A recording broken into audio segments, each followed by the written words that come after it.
Hi, my name is Samantha Johnson. I'm the author and creator of SIBO diet recipes, as well as a fourth-year naturopathic medical student at NCNM, which is National College of Natural Medicine. Today I want to show you how to make sauerkraut at home. So if you're watching this and you've just been recently diagnosed with SIBO, you may be thinking, why would I want to incorporate more bacteria into my diet when I already have an overgrowth in my intestines? Well, the thing is that not all strains are created equally. The strains present in the sauerkraut are actually different than the strains present that are overgrown in your intestines, and they serve different functions. The primary species present in the sauerkraut are lactobacilli, and lactobacilli have many beneficial effects for us. So some of the things that they do is they decrease pain and bloating. They kill other unwanted bacteria.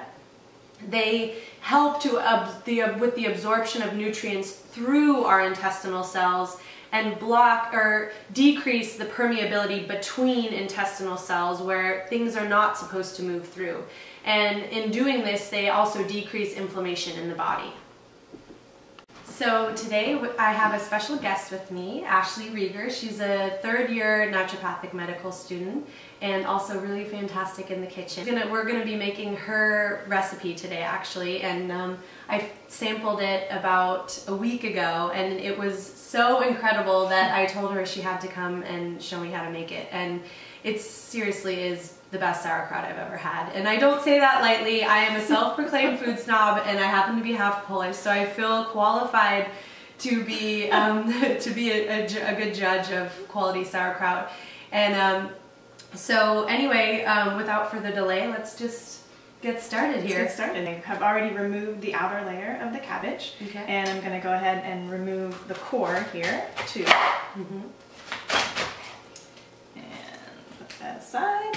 And then we're going to start with cutting even strips of our cabbage. We want to have even strips so that they ferment at the same time during the fermentation process. So we don't want to have some of them fermenting faster or slower. We want an equal time. So that makes sense. See. All right. So show us what's going to go in this Ashley's Cumin kraut today. Okay. So in my kraut, the recipe calls for a half of a Napa cabbage. Okay. So go ahead and add that. And it calls for a quarter of a red cabbage or purple cabbage. There's been some debate on what to call that. And we want to add a half of a green cabbage. So we're going to go ahead and just start to add a little bit of that in here. And we have one large carrot. Oh my goodness. This is a full bowl. You might want to do it in a little bit bigger bowl at home, folks.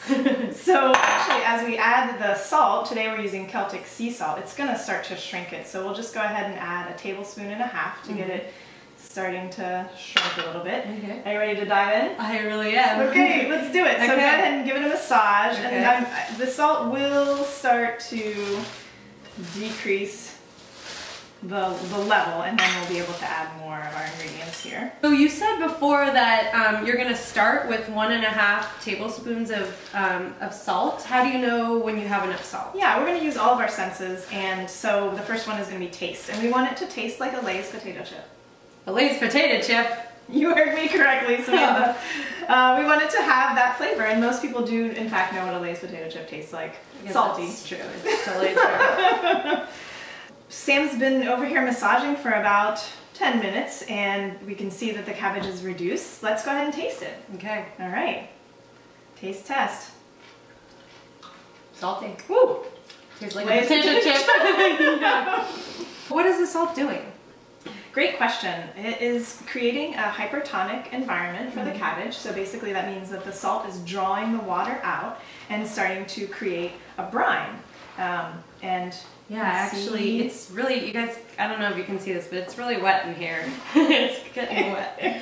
And the salt is also acting as a preservative for the kraut, and it's creating a perfect environment for the lactobacilli.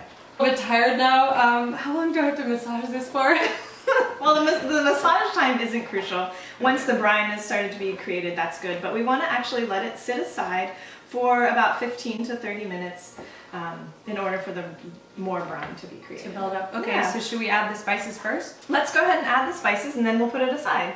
Okay. So we're going to add 2 teaspoons of whole cumin. Don't be scared by my hands. Yeah, there we go. Okay. And then we're going to add a teaspoon of juniper berries, and you can get those at your bulk food aisle in your natural grocer's market.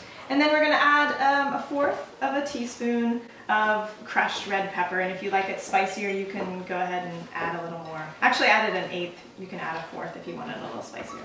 Cool.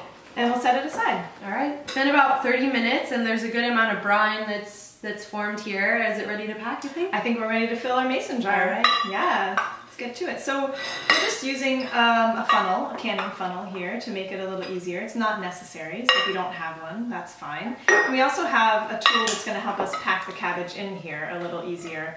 Again, not necessary. If you have a wooden spoon or a child's hand, that can make it easier.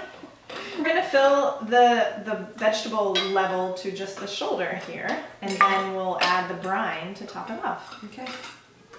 So we're good. Do you want to go ahead and finish packing? So the importance of packing is to remove out any air bubbles that may be down in the cabbage to create this perfect environment. And we'll go ahead and top it off with the brine. Excellent. And now we're going to add a weight. I like to use a 4-ounce jelly jar filled with water to put on top to bring the brine right up to almost the very top of the jar. Okay. So correct me if I'm wrong, but my understanding is that the reason you want to make sure all the vegetable matter is covered in your brine is that it creates an anaerobic environment, which basically means there's no oxygen, and that's the kind of environment that you want to create the process or to facilitate the process of fermentation. How do we store it and for how long? Yeah, so I like to place a bowl under the jar in order to catch any brine that may spill over during the fermentation process. And then we're going to use a dish towel to go over top to keep out any foreign bodies from falling into the top. Okay. And I like to keep it on my countertop so that I can monitor it every day. How do you know when it's done? Well, the fermentation process usually takes 10 to 30 days. So you're going to taste it and smell it every day. And if it's gone bad, you'll know. After that initial 10 days, you're going to stop the fermentation to the tanginess of your desire. Okay. So you kind of have your own choice at that point. Right. I prefer mine to be really tangy, so I let it sit on my counter for sometimes up to 30 days. When you taste it and you like the taste of it and you want to stop the process, what do you do next? Do you put a lid on it, put it in the fridge? What happens? Yeah, you can just use your lid that came with your mason jar, stick it in the fridge, and it can be there anywhere from 2 to 6 months. Wow. Yeah. If you'd like to find the recipe, you can go to my website. That's SIBODietRecipes.com, SIBO dietrecipes.com. And thanks so much for watching. We'll see you next time.